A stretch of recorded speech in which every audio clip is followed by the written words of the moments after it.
By way of introduction, spring is here. It usually puts a bit of a spring in our step, the sunshine coming out, blossom on our trees, but there has been a spate of vandalism, so I'll be pleased to welcome the deputation shortly to talk about how we protect our trees.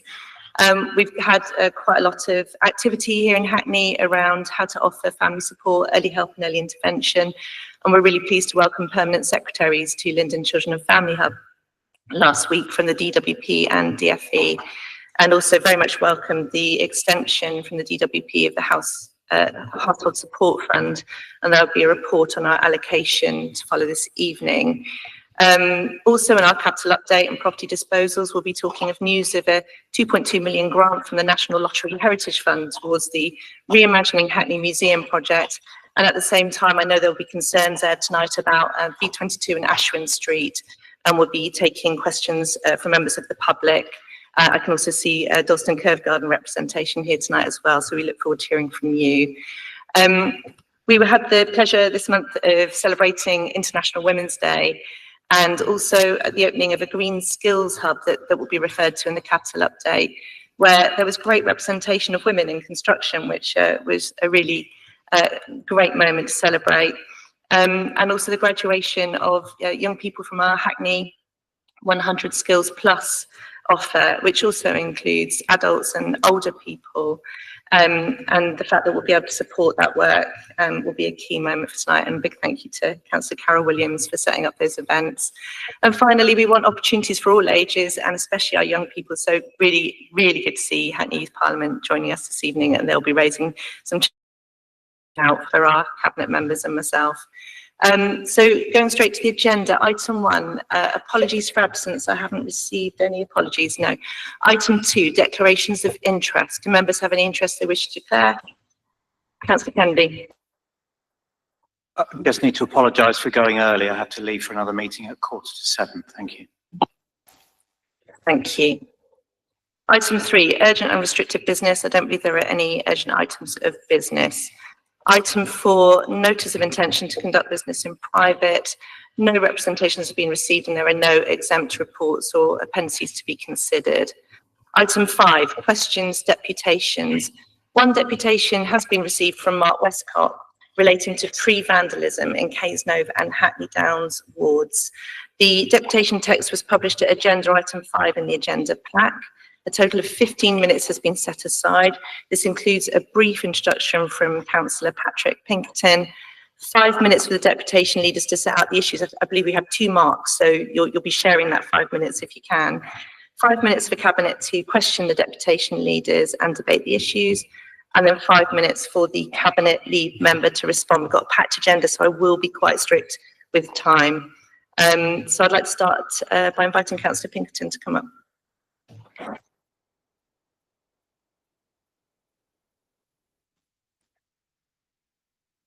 Thank you, Mayor. So I'm sure that everyone in this chamber is really proud of the work Hackney Council has done in planting thousands of street trees over the last number of years. And that means I'm equally confident everyone will share in the sense of shock and outrage that has brought these residents here this evening over the senseless acts of violence against our street trees in Cazenove and in neighbouring wards. These attacks on our street trees are really attacks on our entire community. And Mark and others have gone to great efforts to highlight this already through their community activism. They're bringing this deputation this evening to ensure this issue remains firmly on the agenda for everyone in Hackney. And I'll now hand over to Mark Westcott, who will, I'm sure, be very eloquent and clear in setting out the purposes of this deputation this evening. Thank you, Patrick. Thank you, Cabinet, for inviting us here. We have been experiencing a spate of attacks on young street trees in Cazenove ward. We've lost count. It was in excess of 20 before Christmas. It feels like it's somewhere between 30 and 60 now. It's along a fairly limited geographical area, which runs along Northwold Road from Stoke Newington Common to Upper Clapton Road. It branches along Northwold Road, the streets off it on both sides, so into into Hackney Downs ward, Cazenove ward, and all the way along. The tend to be younger trees, which can be bent in half and snapped in two. So that loses the growing crown to an extent. Some of them have been completely destroyed and removed, which is a point I'll come back to. These have been going on since late November to the present day, with recent attacks in Hackney Downs ward. And it's always in areas with limited or no CCTV, be that council or private. Whoever this is quite aware of whether or not they're being overlooked or overwatched. Who is it? We don't know. One of the residents of the Tower Gardens estate on Geldeston Road did catch the attacker on camera after 2 attacks on trees. He's, I believe, given a full witness statement to the Cazenove Ward Safer Neighbourhoods team. Why are they doing this? We really don't know. The offender seems to be, or offenders, male, late teens to early 20s, pale-ish complexion. That's the one we've got on camera. The attacks follow a very similar pattern, so it's reasonable to assume it could just be one offender, given the local nature of the attacks, very, very localized to Northwold Road. What's being done?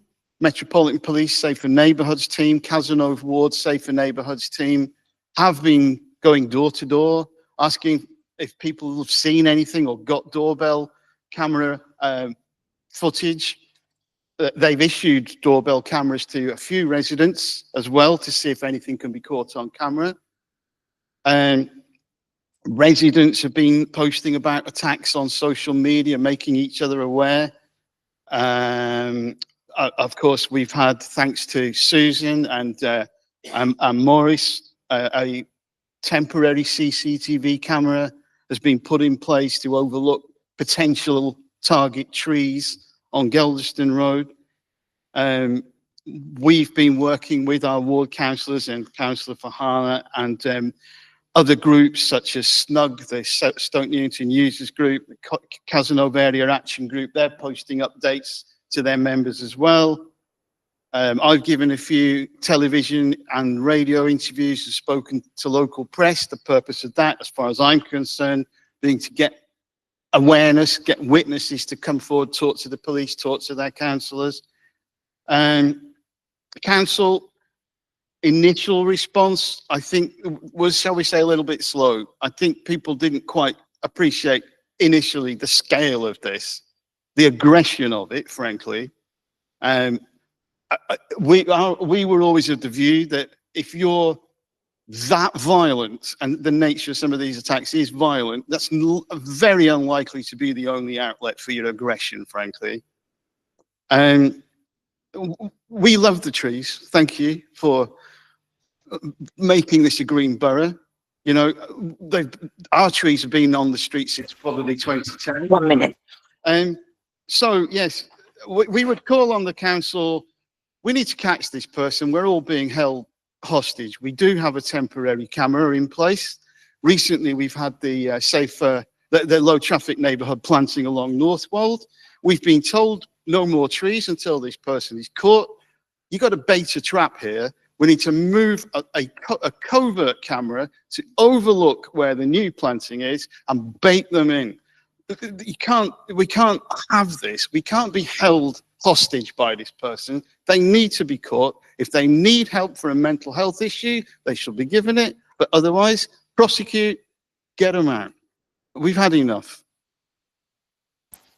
Thank you very much. And it's good to hear your passion for addressing this issue. You know, it's in my former ward where a lot of this vandalism has taken place, and already I'm looking to see how some of the trees that I've enjoyed last spring are getting on and seeing them decimated. So, you know, it's obviously a key issue.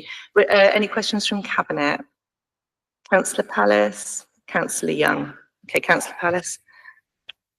Yeah, thank you, Mark and Mark, for all your work that you've been doing. You know, we've got hundreds of new street trees in Cazenove, so we want to do our utmost to protect them. My question is about how we can support the community and you to raise reports of kind of vandalism going forward.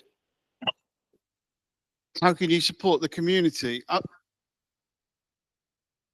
We would like, what we would like to see is any damaged trees that have had to be removed, we would like to see them replaced. I completely understand the tree team's reticence, because they just think it's going to happen again, and it might well. But if we can maybe, as I say, use a covert camera, the camera that we have is a deterrent, and it seems to be working very well on our street. But we've not caught this person yet, and we do need to catch them. So that would help. I think we can't move until this stops. Councillor Young. Hi, and you absolutely, as you say, it's not just a tragedy, it's an outrage that this is happening. It hasn't just been happening in Casino Ward. We've also seen trees damaged we've also seen trees damaged in some other wards as well. I just wanted to ask a bit about how we ensure that how we help you and the community and the council to ensure that people really understand the essential importance of not just trees, but also rain gardens, also the other green infrastructure that the council has put in and is committed to improving and supporting as part of our nature recovery plan, as part of our green infrastructure strategy. So we haven't planted 5,000 plus trees just because they look nice. We've planted them because they're essential to keeping us cooler in summer, and we've put in our rain gardens to help to prevent flooding, and we're putting in other bits of green infrastructure, really in order to ensure that our lives are sustainable for the future. So how do we help to get across that message to people that these are important to our survival? They're not just a pleasant thing for people to have. Councillor, I think, in fairness, I think a lot of people are aware of that message. We've actually been out, talking to people who will say to us, apart from anything else, we need these trees because they're scrubbing the atmosphere. Don't just make the place, take the rough edges off the urban environment. So I think people do understand. And as for educating this person, well, I think that might be locking the stable door after the horse has bolted, frankly. Thank you. Can I invite Councillor Bajana Thomas to respond to the deputation? Thank you, Mayor Woodley. Thanks very much, Mark, for being here. Mark, you're both Mark for this, presenting the deputation to the cabinet tonight, and for your dedication in working with your neighbors and the council, as well as with the police over the last few months to make our borough safer and greener for all of us. As you know, since you brought this matter to my attention, I've worked with you, other residents, the community safety team, the police, as well as your ward councillors, Councillor Palace. Thanks for the work you have done, as well as Councillor Pickinton being here tonight, and to ensure that we are responding appropriately together. In accordance with your request in your deputation, we have nominated our community safety manager, Maurice Mason, which you've met and you've mentioned, to lead our partnership response to prevent any further damage to sampling trees in Hackney, as well as to ensure that we bring those responsible to justice. That would be the ultimate thing to do. Maurice will work closely with Street Scene, my colleague there, Councillor Sarah Young, the police and other key stakeholders, including yourselves, over the next few months until we are confident that we have somebody, or we've arrested, or the police, not us. As these are crimes, the police have taken primacy in investigating reported trees vandalism in the borough. And your safer neighborhood team, you mentioned that, I've been working on the Chief Inspector Steve Connolly, who will be taking over this investigation. And I will encourage resident yourself to please continue to report any vandalism to the police. But since we have met This case has gone on to what we call our community safety tasking meeting. The tasking meeting is a multi-agency meeting that includes the police. And as you are aware, we have implemented quite a few, or made a few interventions, which include the installation of the temporary CCTV camera in this location, and the CCTV team are tasked to monitor the location daily and report any suspicious activities directly to the police. Our enforcement officers have been patrolling the area with the support of the police officer, the safer neighborhood police officers as well. So the area now have 2 patrol teams, the police as well as the council enforcement officer. The police have distributed a number of free ring video bells to residents in the area to support the capture and retrieval of suspect images.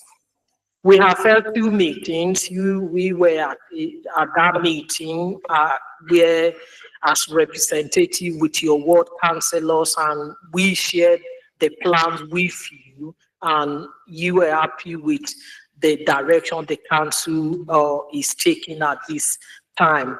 The police gathered an image, again, you mentioned it in your comment, of a suspect. Following thorough investigation, the suspect was not arrested. I'm not going to go in 1 minute. A commentary around police investigation at this point, but that is under review. And we've committed to whenever the temporary, we're going to install temporary CCTV whenever the replanting of the sampling is going to happen.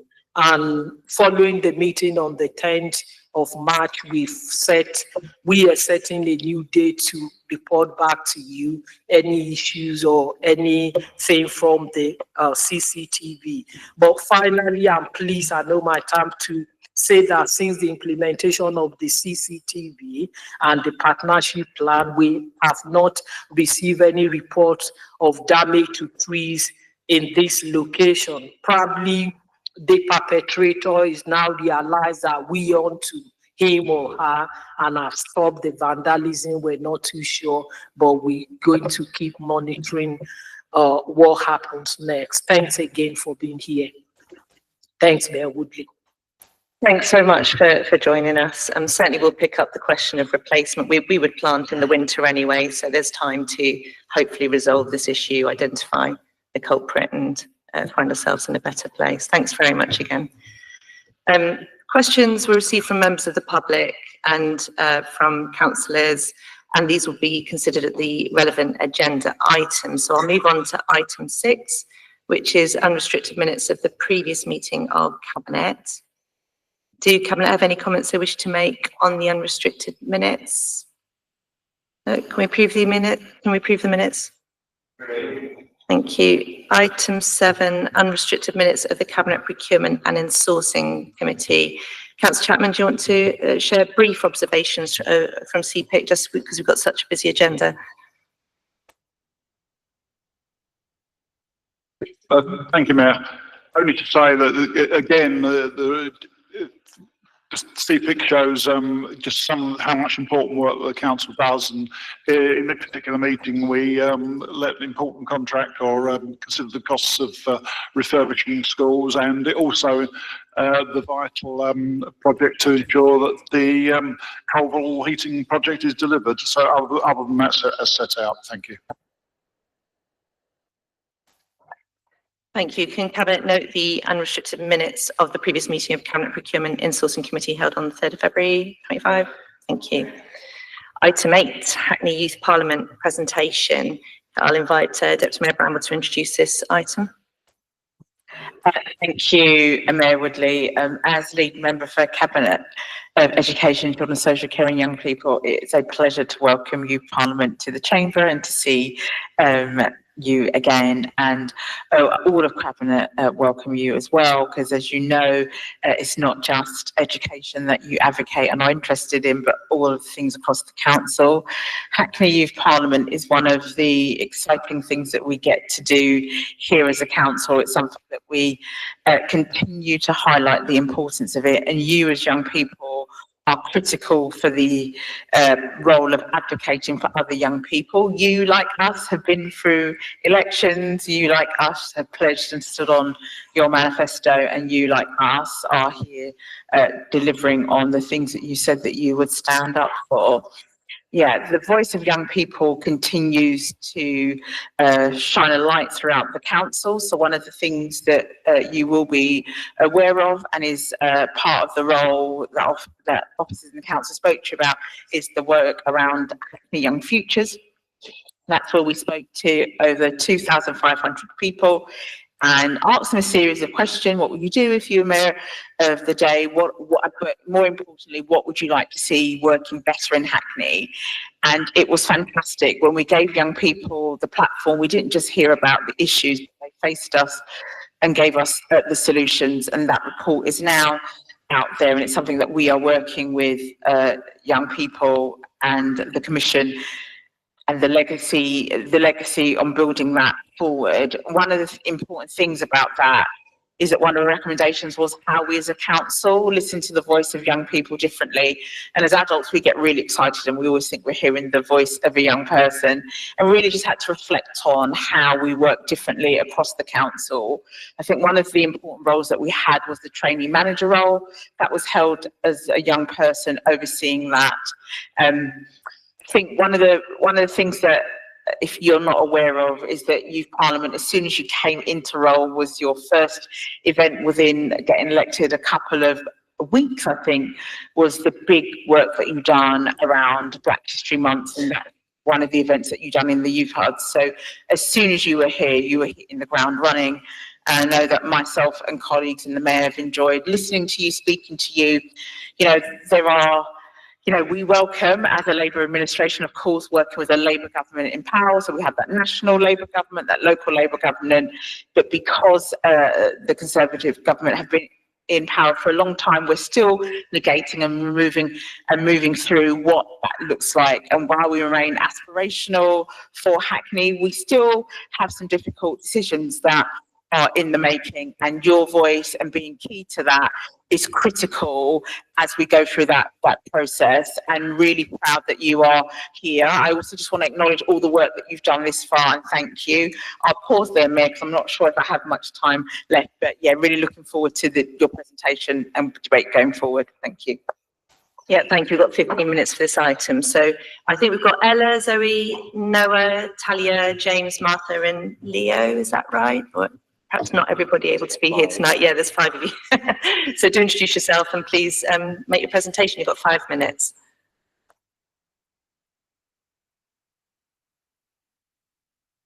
Okay. Good afternoon. Thank you for having us today at the council meeting. Today we stand as a very small portion of the Hackney Youth Parliament that's responsible, as you have outlined already, to represent the views of the young people and the needs of them in our community. So my name is Rafaela Davis, and I'm quite recently elected youth speaker of Hackney. And before we go into a brief review of what we have done this year as a youth parliament in this parliamentary year, I'm going to give a brief introduction before we go into that, and then subsequently our questioning for the council. So as I've said, I am Rafaela Davis, the youth speaker of Hackney. At the front, we have Talia and Zoe, the newly elected members of the London Youth Assembly. And behind me, we have Noah and James, who are leaders at Hackney Young Parliament. So now that you have been introduced, I'm going to give it over to Noah, who will give us a brief review.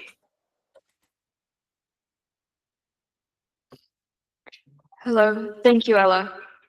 One of the things that Hackney Youth Parliament has done in the past year was a campaign to respond to the cuts made to young services, as we believed it wasn't fair that young people were not being made aware and had no say in the matter. So we launched a campaign, and this entailed a petition asking for young people to have a say in what would be cut and what wouldn't.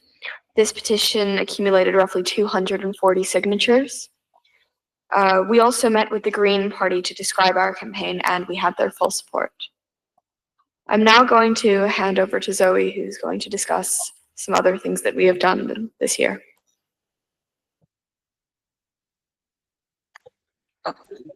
Hello, I'm Zoe.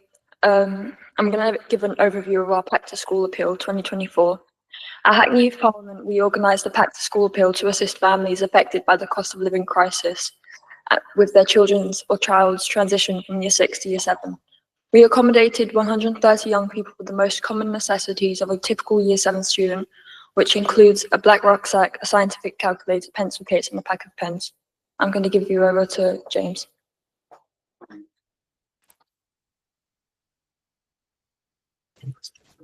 I'm James. HYP, we ran a Black History Month every October. It's our biggest event and we host a plethora of activities. I myself ran an activity which was a scavenger hunt last year, which was received quite well. So I'm going to hand it over to Tilly now. We also underwent a consultation with the Children's Society about financial exploitation, and we also had a consultation about public health in Hackney schools and how we thought it could be improved. And I'll hand over to Ella.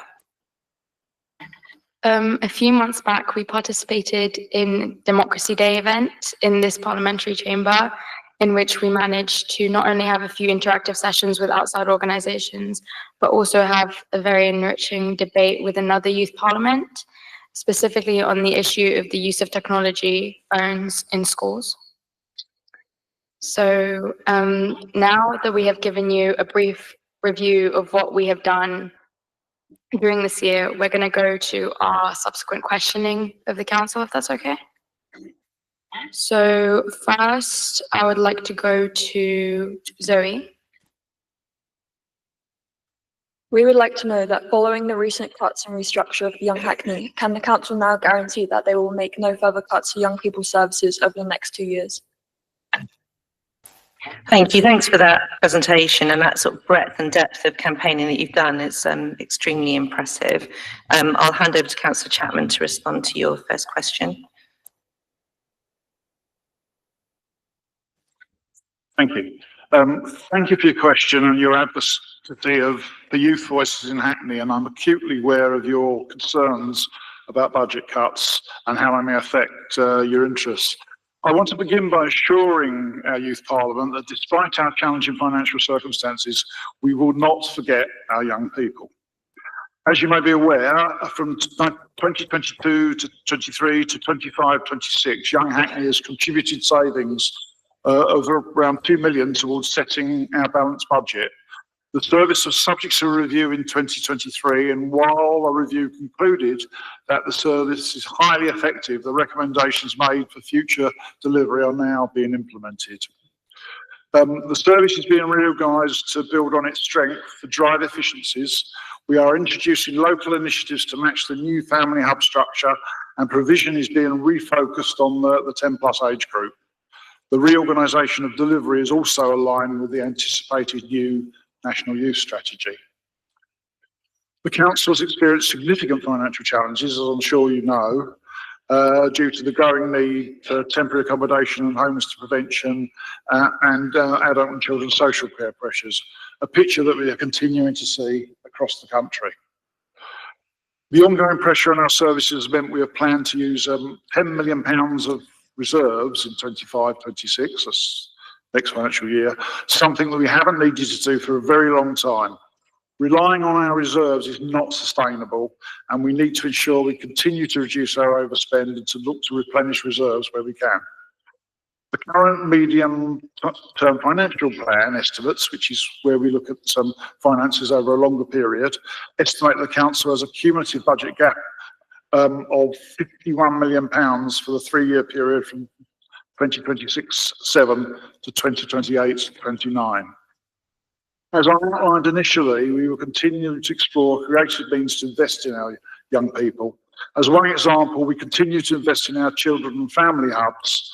These hubs support our aspiration to give every child the best start in life and to grow up in a child-friendly borough where they receive the support that they need when they need it.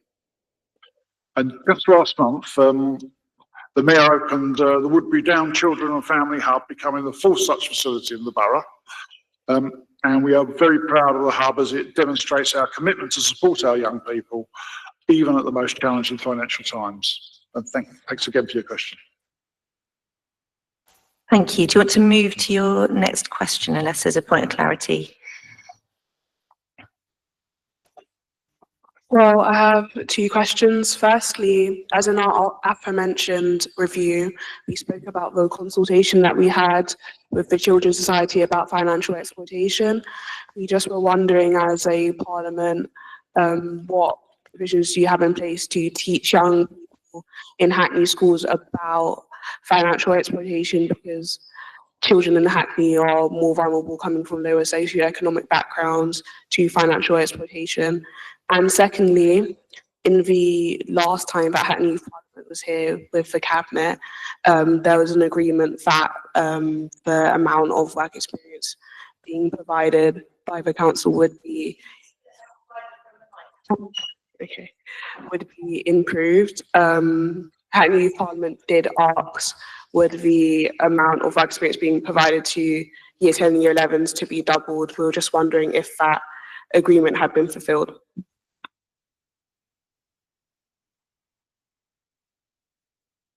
So is that one for Councillor Williams?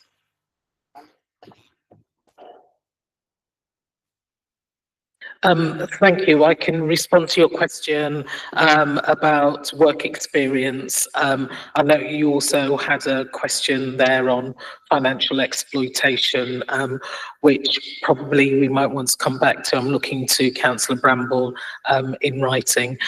So thank you for your question on work experience. Supporting work experience opportunities is a key manifesto commitment for this Labour administration, and we're keen to provide children young people with the best pathway towards sustainable employment. We also want to inspire young people to consider work experience as a key milestone in their professional advancement and an opportunity to build skills required for a long and enjoyable career. As you may be aware, the council offered a total of 68 school work experience opportunities in 2023, and in 2025 the council is on track to deliver over 120 work experience opportunities, more or less doubling the offering of school experience placements. Thank you. I will bring Deputy Mayor Bramble back in at the end of the round of questions. Do you want to move to the next question? On the subject of work experience, the Hackney 100 is a paid work experience project which was only available for 16 and over and is only currently available for those 25 and over. Will you be considering lowering the age back to 16? Councillor Williams. Thank you for your question again. And I just wanted to begin by noting that our skills acquisition and work experience programme allows us to build community wealth and create the opportunities where our young people are the first to benefit, ensuring that more of the jobs, opportunities and growth and money spent in Hackney stays in Hackney. You are right in suggesting that Hackney 100 Skills Plus, which we launched in October 2024, is targeted at individuals aged 25 and over. However, we are also offering Hackney 100 Green Construction Programme for young people wanting a 2 to 4 week taste to work experience in a priority sector, and the Hackney 100 Individual Placement Programme offers paid work placements to young people and older residents that face additional barriers to employment, such as disabilities, including learning disabilities and autism. This programme caters to the unique circumstances of those residents needing personalised and supportive work placements. And I'm more than happy to provide additional information on these programs from the officers, or you can directly contact the officers who are supporting them. Thank you. Can I ask for the next question? Previously, Hackney Youth Parliament asked the council to allow Hackney Youth Parliament free use of the council buildings. So that includes the town hall chamber and the assembly rooms for events for young people. For example, like career events. We were wondering, would this still be offered for 2025?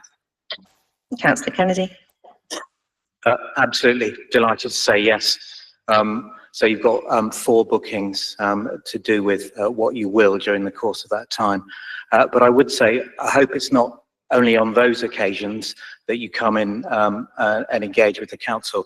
I've got a meeting of the Tobacco Control Alliance coming up later this week, Chair. We're looking at all the people we've talked to help us formulate our position on tobacco and vapes. Missing there, actually, as far as I'm concerned, is the voice of young people. So I will be getting in touch to work out a way of actually getting your feedback into that.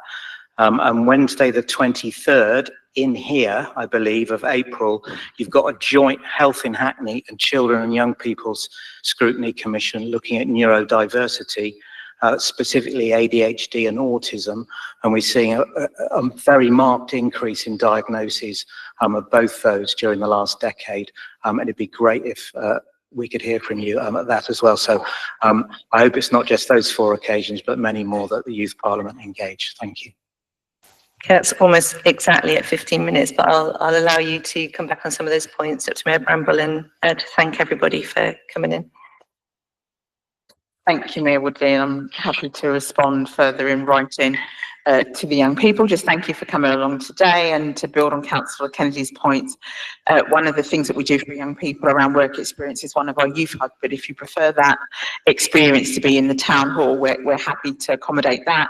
You mentioned about campaigning before and said no one spoke to you about the budget or the changes to the youth service. I think I've got to work more closely with officers, and I'm sorry that you weren't informed about what happened before, but myself, the previous group director, and the previous head of service, and the lead, a senior lead for finance, we all met with Youth Parliament some time ago to speak through the changes that was happening around the budget, to hear your feedback. And all of us went through at several points, and we reflected what young people said to feed into that now. So I will apologise on behalf of all of us that that wasn't fed back to you, and I'm sorry that that wasn't told to you, and I'm sorry that we didn't come and meet with you sooner, but I've liaised with, we've got Naeem, who's our new group director for finance, and he's happy to come back and meet with you as the new Youth Parliament alongside me to continue to have those conversations going forward. So that's something that I'm going to take away with officers, because it wasn't acceptable that you weren't informed that actually young people were spoken to, heard and listened, and making sure that what happened now, what they said fed in. And I'm sorry that that wasn't relayed to you, but we will make sure we'll engage with you going forward. Thank you, Chair. Okay, that's a strong commitment. Do you want to raise your hand, Naeem, so everyone knows who you are? There's no escape now. All right, thanks so much everyone for coming in. That concludes your presentation. Thank you. I'll move to item 9 then. This is the capital update and property disposals and acquisitions report. And as I say, I know we've got questions accompanying this report. It essentially updates Cabinet on the capital programme agreed in 24. Sorry, Councillor Mwema. Thank you, Mayor Woodley. I just wanted it to be recorded that I'm going to leave for this item, and I'll be back for the next one. Okay, noted. Thank you. So, of course, this report needs to be contextualised in the difficult financial circumstances that are facing, well, across the country and certainly in Hackney. We still have opportunities where we can tackle them, and I'll be picking up that point in the Corporate Peer Challenge report later. But essentially, it's looking at what assets we have and whether we can re-provision them or indeed release them for sale in order to invest in other work. So this report recommends the sale of 3 properties, including 10 to 16 Ashwin Street. And I'm acutely aware of the public concern for the sale, particularly for those seeking to protect the arts in Hackney. The sites do require comprehensive repair, refurbishment and modernisation to make them lettable under prevailing regulations. Under current fiscal circumstances, we feel it's not economically viable for the council. I do, however, want to assure this chamber that this administration will do everything in its power to protect and empower the arts and culture. It's part of my lived background. I went to art school back in the day, spent 20 years working in the arts, and really believe that Dalston and the wider Hackney area is a creative place, that if we're going to offer opportunities to people, young and old, lifelong learning indeed, there needs to be a place for arts and affordable workspace. So I know there is a commitment to do the absolute best we can to retain that opportunity. And again, seeing Marie here, that we have that connection with not only with art, but with nature in what can be a very grey area of our borough if we're looking at Dalston. So I will hand over to Councillor Chapman to introduce the report, and I'll invite people up to ask their questions as we go through this item. No, because those are members' seats, but they can come up and use the stand. Are you unable to see? Oh, I know that the audio in here is really challenging. I'm sorry about that. Yeah. Do you want to sit with those chairs there, maybe, so that you're not so tucked behind?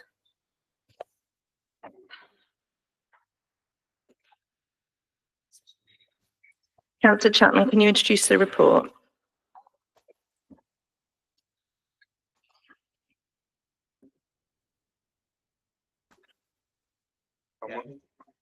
Get there at the end.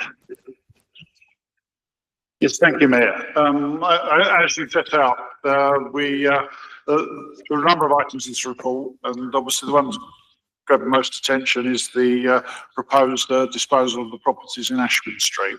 As you said,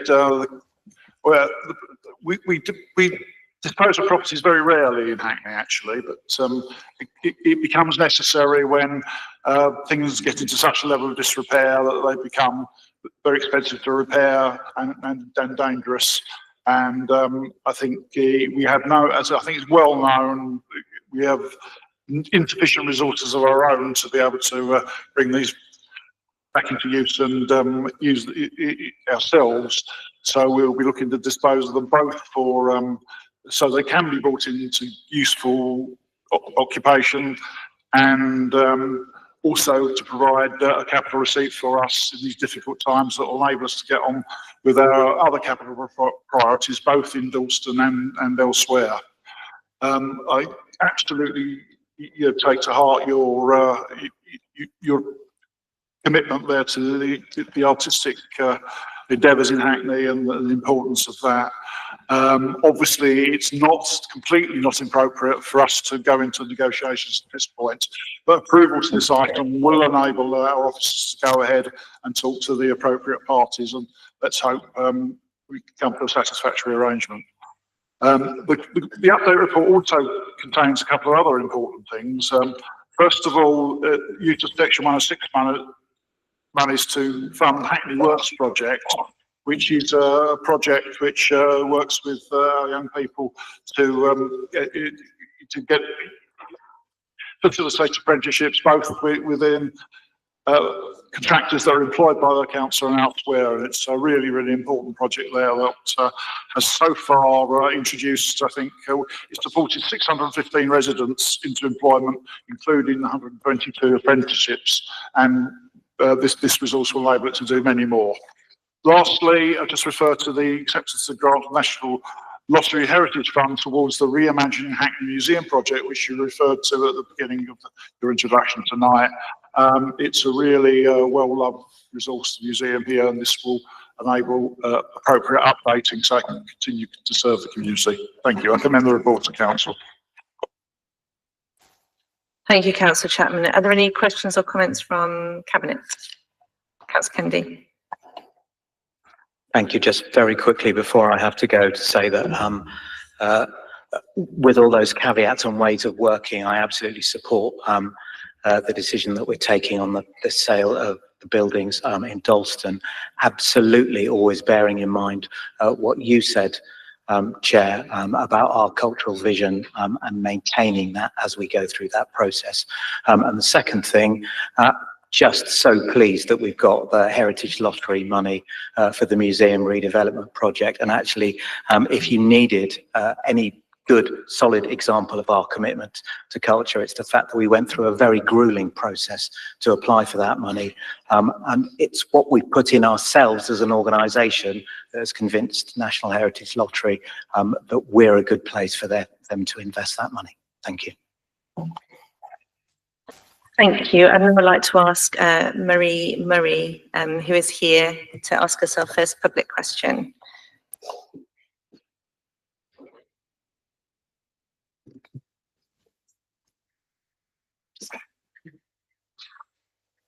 Is it working? I've submitted my question from the Dalston Eastern Curve Garden on behalf of all the Hackney residents who benefit from spending time in the nature and green space. The garden's 15 years old this year. I'm reading out my question that I've submitted. The Dalston plan, that I know you all signed off, states that development of adjacent sites must give, quote, regard to the amenity of the Dalston Eastern Curve Garden, as demolition of the building at 10 to 16 Ashwin Street would have a catastrophic effect on the existence of the garden. Can members attach a condition to its disposal saying it must be retained and refurbished? Thank you, Marie. I'll come back on this. So just to reaffirm that we recognise that physical proximity between 10 to 16 Ashwin Street and the Curve Garden and all the opportunities that that brings as well. Whatever happens in the future, we would be looking to mitigate any effects in the garden. Any proposal to demolition, I hope it wouldn't come to that, is that they would require planning consent, and the process of applying for that would require them to make sure their plans did not compromise the interests of their neighbours. The council would enforce this process and its consideration of the effects on the garden, safeguarding against detrimental impacts. And I should let you know that I had a call today from the Deputy Mayor of London for Culture, Justin Simon's office, to basically demonstrate their support for the area as well, and its the connection for culture and nature in that area. So there's a lot of people looking very closely at this from the point of view of planning and the sort of the local plan and its commitment. So I hope that offers you some assurance. Forgive me, in terms of, can you put a condition that says no demolition? I think the answer is yes. Yeah, I don't know if it would be a case of putting a condition. I've got officers here who might want to comment. I think it's more about reassuring you that planning would bring that protection. Did you want to comment, David or Chris?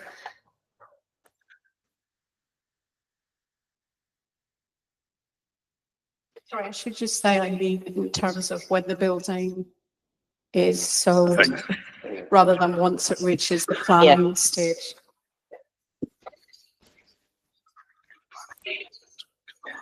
At the moment, sorry, hi, Marie, we haven't seen each other for quite some time. I'm Chris, Director of Strategic Property. Hi. We'll rely on planning as far as we can to put restrictions on sale documents. Ties our hands in more ways than we want them to be at the moment. So we want to keep our options open, basically. So the reliance comes from planning. Sorry, I couldn't hear the last bit. Our reliance is on the planning policy. That doesn't sound very encouraging. Oh, no, it is. It would be a definite commitment to enforcement if anything was to be in breach of that. I mean, that's why planning enforcement exists. So, that is that should be an assurance. If the council can't, I'm afraid normally we yeah.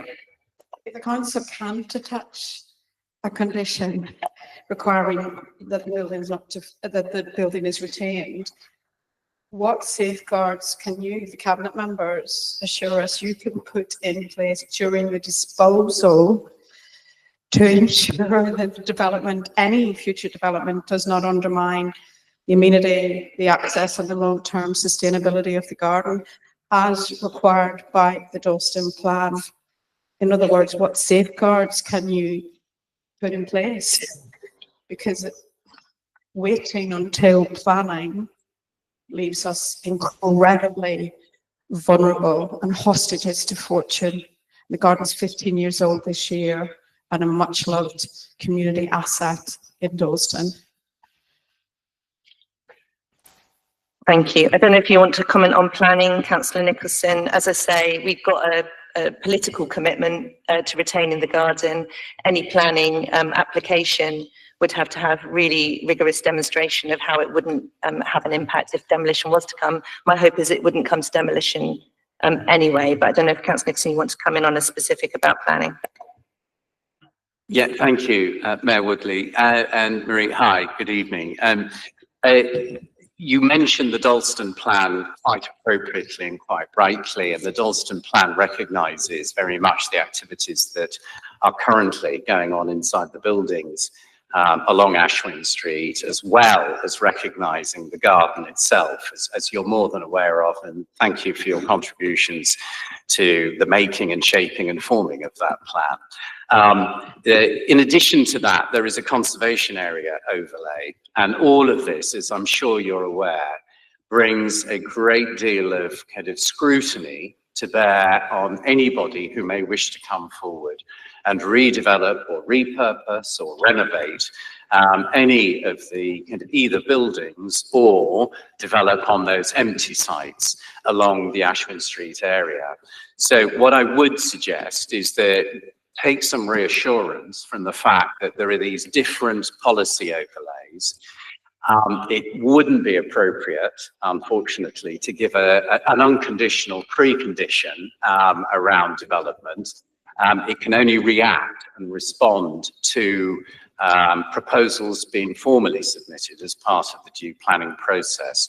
But what we've tried to ensure is that what the council has at its disposal is a range of policies that can be delivered through the planning process to ensure that it is appropriate development, it's purposeful development, and importantly, high quality development, whether it be renovation or redevelopment as may be seen fit. Hopefully that kind of helps just reassure slightly. Thanks, Mayor Woodley. Sorry, I need to ask Ansel Croot to come up to ask that question, but thanks, Marie.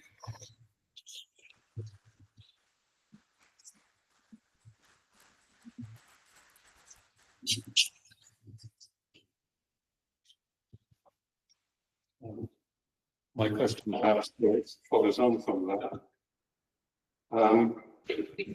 Over the past few weeks, we have spoken to many of you. Over the past few weeks, we've spoken to many of you who've expressed strong support for Hackney's artists and creative industries, especially in Dalston. But can you tell us what practical steps the council has actually taken to preserve and promote affordable workspace for artists in the borough? Thank you. Councillor Nixon. Yeah, thank you, Ansel. And if I may, just sort of following on from my response to Marie, just add to that in terms of an ongoing response, a continuation to your helpful question. The council has for many years now worked with stakeholders, investors and partners to promote, encourage and support the role of the arts, creative and cultural industries in Hackney's local economy, and this still remains the case today. Workspace provision for a range of sectors, which includes the arts, creative and cultural sectors, is incorporated into both the borough's planning policies and regeneration-led policies too. And these include area-based plans, such as those for Shoreditch, Hoxton and Hackney Central, and of course in Dalston, as we've just been touching upon, and I'll come back to that again in a moment.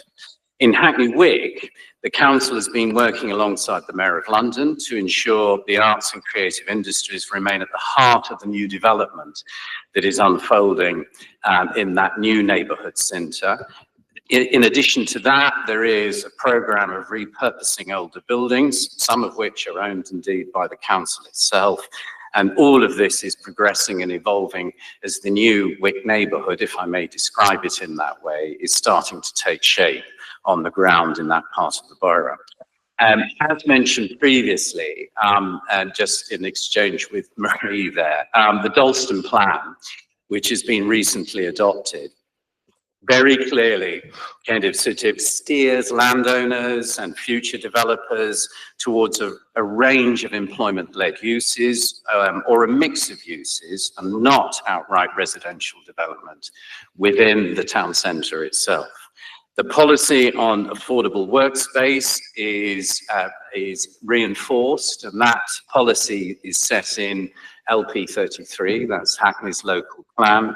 And that seeks to secure a minimum percentage of affordable workspace in new developments. So when new employment-led developments come forward, that condition is applied as a condition of planning and planning gain. The plan also goes on to identify Ashwin Street as Dalston's cultural quarter.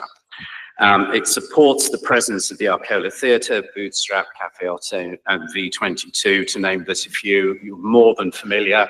As I mentioned earlier, it supports the garden too, and it's very, very clear about that crucial offer that it gives to Dalston, and indeed the reputation for Dalston as a destination, not just for residents, but for visitors alike to the borough. Should new development come forward, as I was sort of mentioning to Marie, it will ensure the teams, the regeneration teams and the planning teams will ensure that the arts, creative and cultural sectors are championed in any form of redevelopment or renovation that comes forward.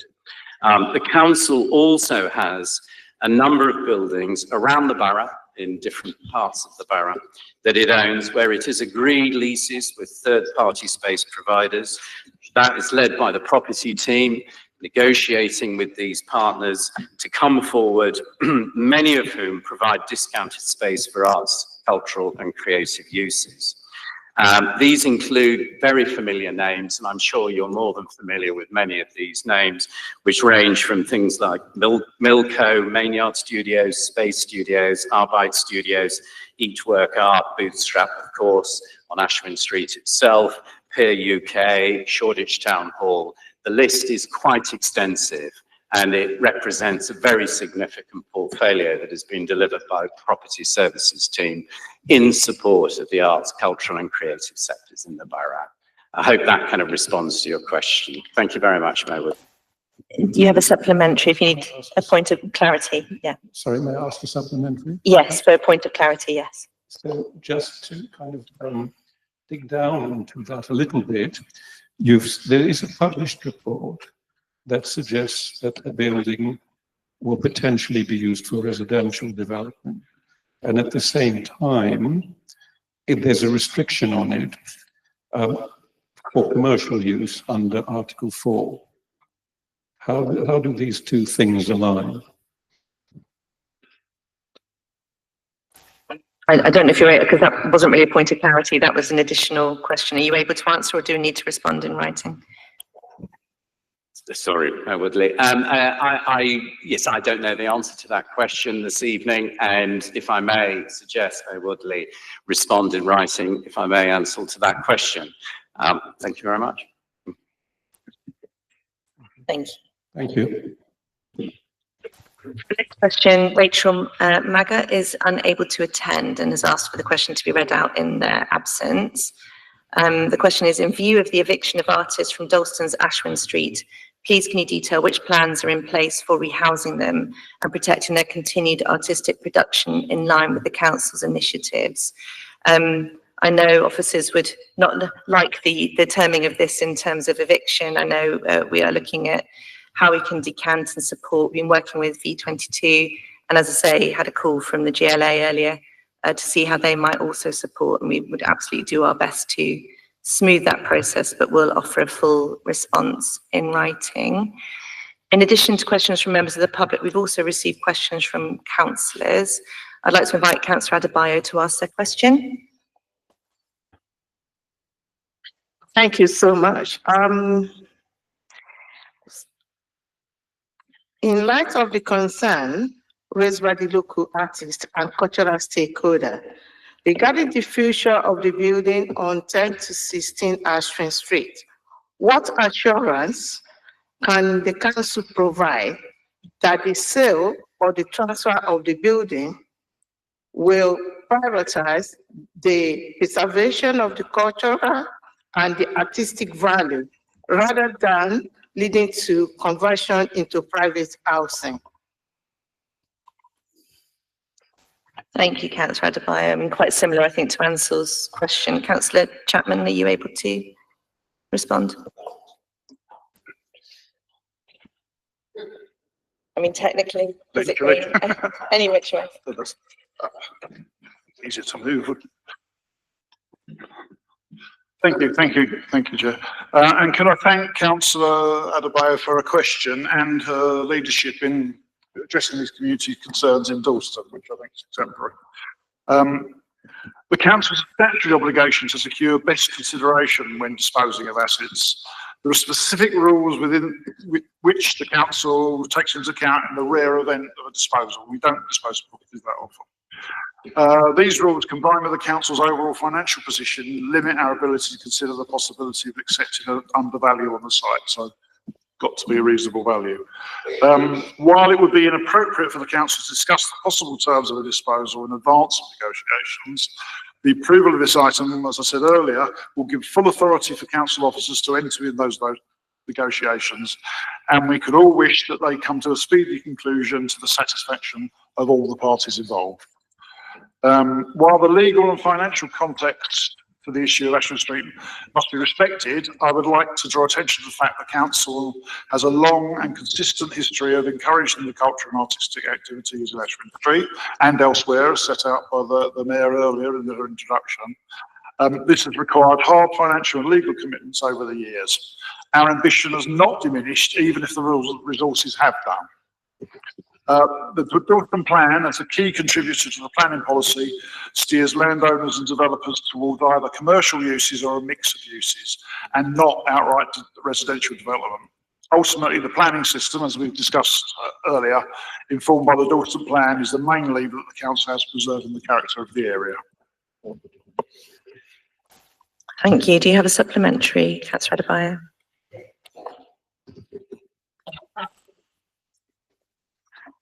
Given the uncertainty and the anxiety among the local artists regarding the potential sales of 10 to 16 Ashton Street, what support does the Council intend to provide to the artists during this difficult time? And what specific plan does the Council have to ensure that Covent Garden is protected?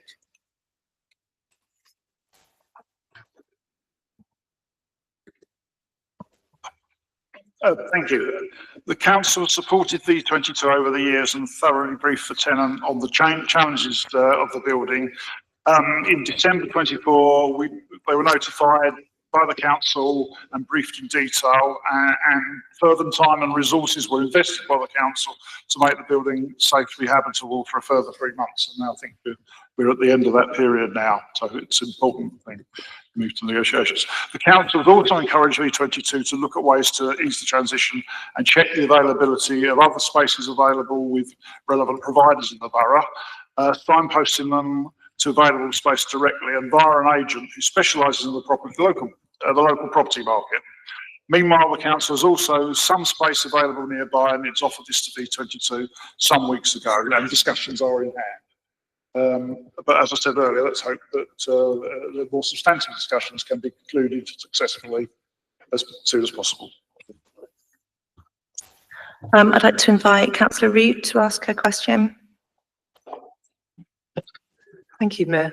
I noted that on page 7 of the report, it says that the sites in Ashton Street would require comprehensive repair, refurbishment and modernisation to make them lettable.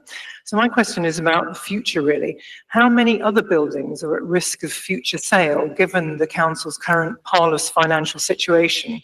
as a result of poor long-term maintenance of council assets. And also, given the postponement of various capital investment projects also outlined in this report, like for instance in Stoke Newington Town Hall, are we storing up more problems for the future with dilapidating buildings? Councillor Chapman. Thank you. Thank you for your question, Councillor Rout. The council has a portfolio of buildings which are let to a variety of organisations capable of delivering value, either rental income, capital growth, or social and economic benefits, or a combination indeed of all of these. The council has to maintain its stock to statutory standards, and there are points in the life of buildings at which routine maintenance alone is insufficient to sustain them, and capital expenditure is required to refurbish and upgrade them to meet challenging regulatory standards. As you recognise, as we discussed earlier, capital expenditure has to be carefully managed and prioritised across many competing priorities.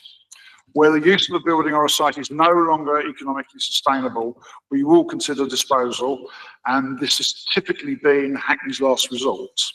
Sales can raise valuable funds to help finance our other capital commitments, and this I will fully accept is an increasing priority given the financial pressures we are under in current circumstances. The council has made long-term value the priority for its real estate, and that can be seen from the use of different ownership and leasing structures deployed over the years. Investments in the voluntary sector portfolio, development of doctor surgeries, for example, strategic land acquisitions and extreme rarity disposals. While nobody can predict the future, we have to be proactive if we are to have the freedom to determine our own strategy and priorities. We regularly review Hackney's portfolio to assess the use of sites and their performance and their viability to ensure that their contributions are the most advantageous to the council and to our residents as they most practically can be. I can cheekily add a footnote. I do think it's worth acknowledging how community support has helped when it comes to some of these buildings and bringing in heritage lottery funding, because it obviously has to have that community support. So the transformation of Abney Chapel, of the portico in terms of that GP surgery, and indeed the Hackney mortuary, the incredible work that's gone into that, it is worth noting that when we have that community support, external funding, and the skills of our own team and strategic property, you know, we can make a tremendous difference. Did you want a supplementary or a point of clarity? I suppose really, first of all, I note that Councillor Chapman isn't saying that we're not going to be selling off more buildings, which is slightly scary. But I also note that, you know, we've got nearly £500,000 that was earmarked to be spent on Stoke Newington Town Hall that's being pushed forward. And it does concern me that with a particular historic building like that, it's a big building, it has had problems in the past, that it could quite easily become dilapidated if we keep pushing that forward. And we know that the council's got problems going forward too.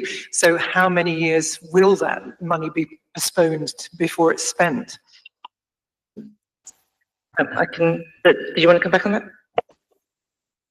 Yeah, I was just saying, well, I really don't think it's appropriate for me to speculate at this stage about the fate of any particular site, because there are lots of options over, lots of discussions to be had. But you know, absolutely, we don't have huge amounts of resources to invest in our stock, and some of the properties we have are, you know, in a similar situation where the amount of investment in terms of that we're required to bring them back into use would be uneconomical, and we have to look to possible disposal as an alternative to just letting them sit there for years and years and years and crumbling away. I mean, on Stoke Newington Town Hall, it is worth saying that now it's on the Heritage at Risk Register, there is again an opportunity to work with the community to develop a plan and to seek heritage funding. That I don't think that would be on your disposals list to speak to your concern. Councillor Garbett, would you like to ask your question? Thank you. And just to say, I was really positive by what some of the comments around negotiation, and obviously the beginning of this paper talks about the social and economic value of this site, but some of the comments this evening about keeping the options open and not recognising that the demolition of this site would be an absolute disaster for the garden, I think is really concerning. It's really important that artists do have somewhere to go, but it's a community and this space is incredibly unique, and you've got a proposal on the table to work with B22 and the Garden on creating and protecting something incredibly magical here. So my question is about how can you give more detail about how the council is, and this is a quote from the paper, managing the disposal to take into account social and economic potential as far as is practically possible to complement the council's overall objectives for their cultural core in the Dalston area. Because I just want to say, if we don't protect this area, it means the Dalston plan is not worth the paper it's written on. Councillor Nicholson.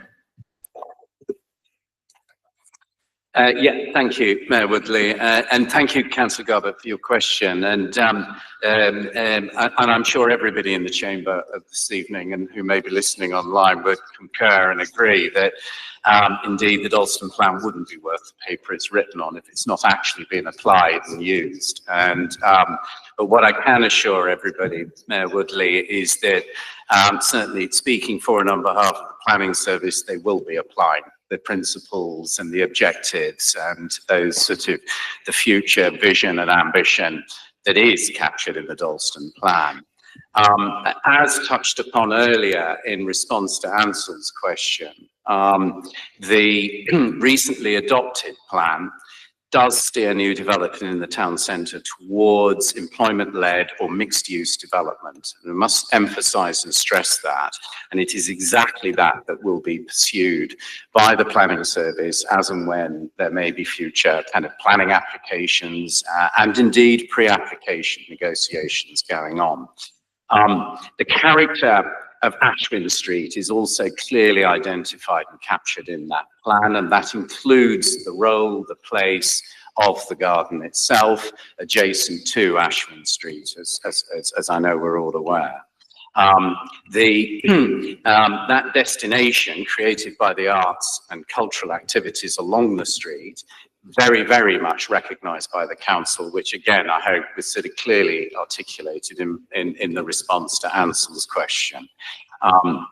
The council recognises and appreciates, and coming to your point about social and economic benefits and how it kind of perceives those, the council recognises and appreciates those long-term social and economic benefits. And as I also said to Ansel, it has now done so for many, many years.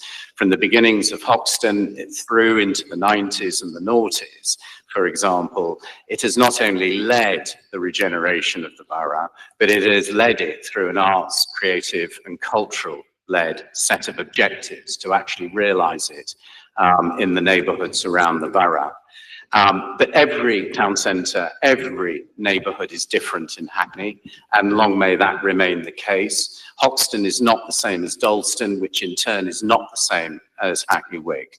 All of these places, very, very different characters, very different drivers. That is recognised by the council in terms of what it is that's happening in and around the streets of Dalston, and Ashwin Street is no exception to that. However, following the approval, should that be the decision taken of this evening's decision, that will enable the negotiations to take place, and they can commence with third parties. Officers then have the authority to enter into those negotiations and apply those values and those policy objectives into the future of all three of these locations that are identified on Ashwin Street. And it will then encourage those interested parties to come forward who, like the council, recognise and respect the role of the arts in the future of Dalston and its growth. Now, I appreciate that there is, of course, with all of these negotiations, with all of these engagements and these changes, there is always going to be a risk. All I would perhaps suggest is that we all remain with a very, very common focus, that we recognise the value of the arts, the creative and the cultural sector, and we recognise the value it has brought to Hackney over the last 30 years and continues to do so, and long may that still remain the case. Thank you very much, Mayor Woodley. Thank you. I'm very conscious that we've gone way over time, so I think that's the end of the questions, unless there's a point of clarity. Yeah, I think I'd like a follow-up if that's okay. And I just want to state that I think if we start not interrogating what we mean by affordable workspace, we will just create Dalston, which will have like WeWork drop-in space and other kind of affordable workspace, which isn't what we've got now. You mentioned Hackney Wick. Hackney Wick was created by artists who made that place what it was, and now it's been gentrified. And that's exactly what's going to happen to Ashton Street. So my follow-up and I think that's presumptuous, given that we've set out that we are excited by the vision that's been presented, and we recognise the importance of that cultural quarter. And really a supplementary question should be for a point of clarity rather than a speech. I've just got one point of clarity to follow up specifically on what you've just said then. Can Cabinet make a specific commitment that you support the proposal that's been put forward by V22 and the Cove Garden?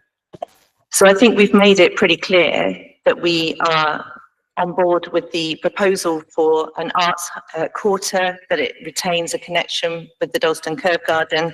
What we can't do is undermine that sort of fiscal rule that Councillor Chapman set out. So we have to allow officers to go forward and have those negotiations. We're pretty optimistic about those negotiations, but it's not for us as politicians to be able to determine them in advance. It has to be the right result for Hackney as a whole.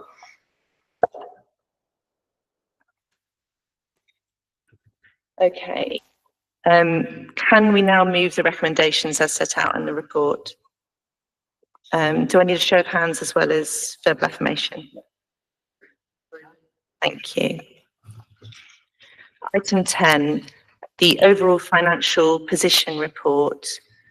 This overall financial position does present the stark reality of the challenges faced in Hackney and by local government more broadly. However, we are seeking to stabilise the council's financial position and to support continuation of service delivery, as well as advance our work in transformation. I'd like to invite Councillor Chapman to introduce the report. And thank you, Maria and Ansel, for coming in. I recognise many people from B22 attended as well. Thank you, Mayor. Yeah, this is probably the last overall financial position report. We'll have an outflow report at some stage, but it's obviously almost the final position of the year. And we were predicting an overspend of 36.859 million after mitigations, which I think we've discussed a number of times before, and obviously it represents a sort of serious financial position that council unfortunately remains in due to the pressures of homelessness prevention, adult and social care costs, which continue to increase. Although you'll note, and I'm pleased to report, that there has been a substantial reduction in the predicted overspend for the temporary accommodation element of that, of something like 1.6 million. It would be unwise to say at this stage that we've turned the corner, but obviously it is welcome and improvement. So there's some news in there, although the overall position is still serious. If I can just draw attention to thank officers for the mitigations that have taken place as set out in section 2 of the Group Directors Report, but note that there is a continued overspend within those figures, they're not additional, on agency costs. As we were specifically pointing in the direction of bearing down on agency costs in the peer review report, and measures have been put in place to do that, but obviously there is concern that despite all of that, the agency costs are still rising. I've spoken to the director about that, and I understand he'll be going back to CLT with the view at looking at what they're doing and seeing if it's appropriate to put some increased measures in place to bear down on those. The reasons for why we use agency is fully set out in the report. And there are reasons we have to use agency, temporary work for filling in gaps where the reorganisations or delays are important. But I think it's important that we try and bear down further on the overall thing. I've been asked a question on that, and I've tried to deal with most of the points in that as well in my introduction. I hope I've succeeded. Thank you. Thank you. Yes, obviously, because we had the members of the public questions, and we still took a single question from each opposition member groups present, we sort of run out of others. So thank you for weaving that into your introduction. Any questions or comments from Cabinet? No, can we move the recommendations as set out? No, apologies, Councillor Binny Love, but because we had the deputation and the representation from Hackney Youth Parliament and members of the public questions, and I had agreed to take a question from each opposition group, we've limited it to one question. We should have finished this meeting at 7 o'clock. So I've already extended considerably this evening. Apologies, I thought you had been advised that we would be taking one question from each group tonight. As Councillor Chapman said, he attempted to answer within his introduction, so I hope that was helpful. I'll happily follow up in writing, Chair, if that's helpful. And I would expect the further report back in future RFPs on what action's taken. Thank you. Sorry, no, if you could ask that. Again, can I ask for the recommendations to be agreed by hand as well as by verbal affirmation? Thank you. Item 11, use of Hackney Household Support Fund allocation. The Department for Work and Pensions have announced that Hackney's Household Support Fund allocation for the coming 12 months will be just shy of 5 million. The Household Support Fund will assist us to continue providing vital support for our residents who are experiencing financial hardship, some of whom may come from very small underrepresented communities, which is not as visible to statutory authorities. I commend this report to Cabinet and invite Councillor Chapman and Councillor Williams to introduce the report. I'll be introducing the report this evening. The paper reflects a 12% reduction on the funding for Household Support Fund. However, we did want to know and welcome the government's decision to extend the fund past September 2024, when it was due to come to an end, providing certainty for councils. This was an important step to ensure that we were in the best position to continue to offer local welfare assistance to residents. In Hackney, we have plans to maintain the breadth and depth of our Household Support Fund programme despite the reduction in funding, and we are not planning for anyone to fall through the gaps. We have kept the amount allocated to provide crisis support via the open application route administered by the Here to Help service. Grants allocated to 12 community infrastructure organisations to provide support with food and other essentials, as well as advice and guidance to residents, will remain in the same as last year. The Household Support Fund was designed as a short-term solution to cover the cost of living crisis and increase in inflation. What councils needs is a scheme that provides early help and prevention to stop residents from falling into financial hardship.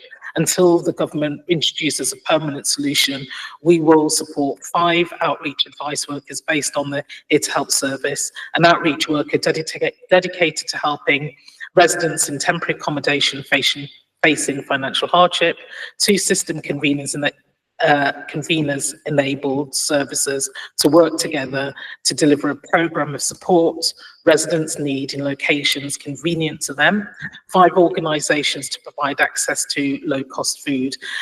This is on top of holiday food support to children and young people eligible to 5 school meals, to free school meals, and equivalent support to children in the Orthodox Jewish community. Payments to foster carers, special guardians and shared lives carers and families with children in need, food and fuel vouchers to residents accessing support from citizens' advice, and small grants to over 50 grassroots community organisations. And in closing, Chair, as local government finance settlements improve and when the cost of living crisis comes to an end, we know the Household Support Fund won't and shouldn't be required as the government works towards a long-term sustainable solution that supports low-income households and those living in poverty. Thank you very much. Any questions or comments from Cabinet? Okay, can we move the recommendations as set out in the report, shared hands and verbal affirmation, please? Thank you very much. Item 12, the Corporate Peer Challenge report and action plan. As you'll have heard me say before, the importance of bringing in Corporate Peer Challenge was something both myself and the Chief Executive felt was really important following my election and securing Dawn in that permanent chief executive role. The report highlights our understanding of the communities we serve, our ambitions for addressing inequality, and the positive outcomes we have delivered for residents. It recognises strength in leadership, collaboration between officers and councillors, our effective financial management, and our transformation programme that will help us change in order to tackle the challenges we face. We do face grave challenges, and we've obviously been discussing that tonight, including long-standing deprivation, inequality, and increased demand for public services. The huge financial pressures felt across local government and our partner organisations means we cannot stand still. The Corporate Peer Challenge report has helpfully provided us with a number of recommendations, helping us to address the urgency of our financial challenge, to work with external partners, and support our elected members. It recommends that we go further with our transformation programme to deliver the change we need. It did set out that we still have options. It recognised that we're really financially well managed, that we are low borrowing, that we still have reserves, some councils do not, and that we have assets. And as we've discussed tonight, it may be that we can dispose of some of those in order to invest, to save across the borough in future. We fully accept the recommendations as set out by the Corporate Peer Challenge, and the action plan enclosed within this report outlines how we will act from here on. I commend this report to Cabinet. Are there any questions or comments from Cabinet? No? Okay, can we move the recommendations as set out in the report? Thank you very much.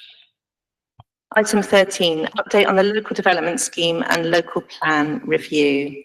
I'd like to invite Councillor Nicholson to introduce this report. Thank you, Mayor Woodley. And I'll try and be succinct and very brief. But first, just to, if I may, acknowledge the work led by the Assistant Director for Planning, who's joining us this evening, and for the Senior Project Team Leader for Policy, who is also joining us in the chamber this evening, who have put this piece of work together. As mentioned in the introduction, there is a number of significant reasons as to why this has come before us this evening. One of those is to do clearly with the need for us to keep planning policy as a council, as a community, up to date, relevant, and focused on the world of today rather than the world of yesterday from some 10 years ago, etc. And that is very important. It's very important because it kind of brings forward the opportunity to review the very nature of affordable homes and indeed the different needs and demands that the community in Hackney are currently kind of sort of experiencing, and how new development can perhaps meet and address some of those deficits and some of those concerns. So it's a very timely kind of proposition that the local development scheme is before us this evening.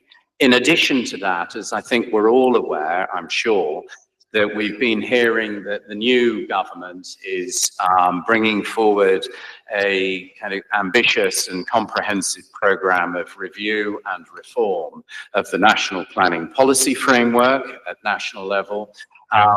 And indeed, wrapped up with that are many objectives in the terms of delivery of new homes, for example, and of course, the economic growth and the infrastructure required.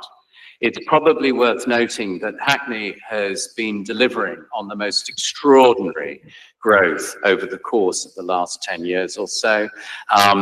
We have seen the highest local economic growth in the local economy over that period of time than anywhere else in the country. We have also seen the most extraordinary delivery of new homes that is going on, new homes of all tenure types. And with that, as has often been said in the chamber at Cabinet, Mayor Woodley, comes the infrastructure to support such growth and a growing community.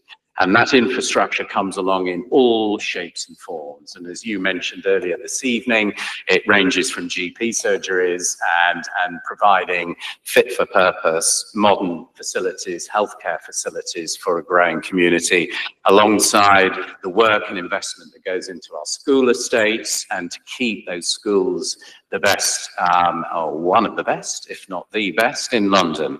And so the list goes on. And with that, it's important that we bring forward this timetable of policy and plan making. And I must stress, this is just a timetable. So it's quite a technical document, but it has to be formally approved and adopted by the council. Once we have concluded this evening's business, and assuming that it will be approved, it will of course be shared with central government, who have kind of instructed that we all, and by we, I mean local planning authorities across the country, submit by the end of the month. Actually, I think if I'm being more accurate, I'm looking to this direct confirmation here. I think it may have been the middle of the month of March, but because of our decision-making timetable, it's more like the end of the month as to when we will be submitting. With that, the report is as set out, and I commend this report to Cabinet. Thanks, Mayor Woodley. Thank you very much. I thank officers in advance for your work. Any questions from Cabinet? Sorry, it's from Cabinet.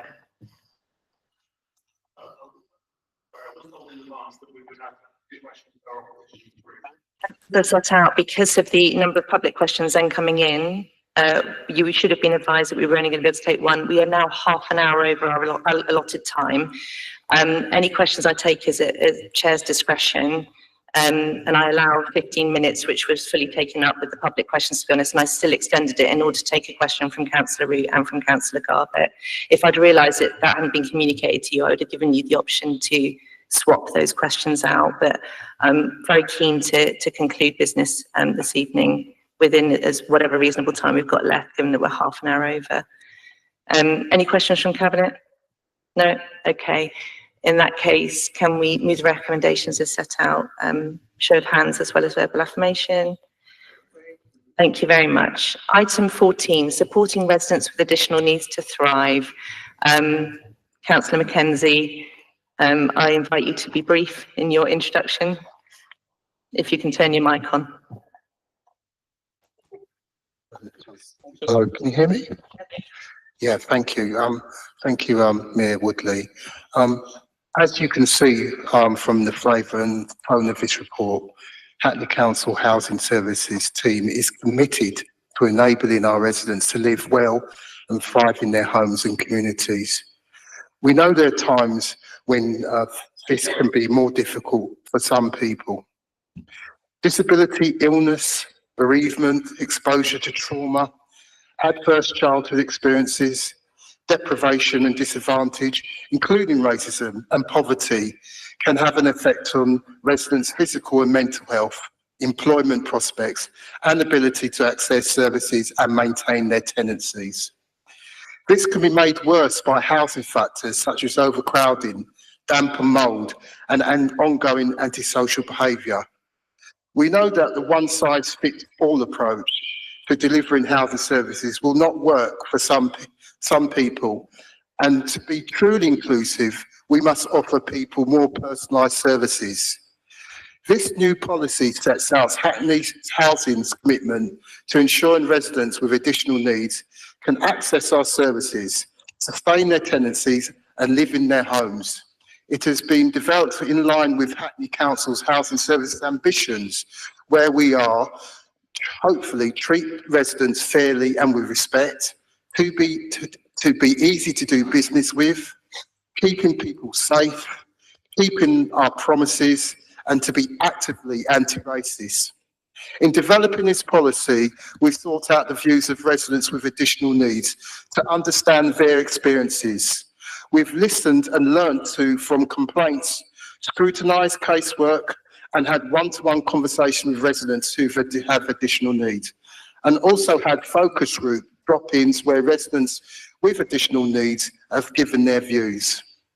We've also heard from staff about their experiences of helping people with additional needs to resolve their housing challenges. The policy sets out how housing services will identify and respond to residents who have additional needs. This includes basics, such as examples around ensuring translations are available for those who need them, through our specific adjustments that apply to certain service areas, such as antisocial behaviour, gas safety, repairs and rent arrears. We will set up a network of additional needs champions who will be responsible for leading the rollout of this work in their teams and service areas. This will be led by the Assistant Director of Tenancy Services and will be a way of bringing staff across housing together to deliver the critical project in a joined-up way. I commend this report to Council. Thank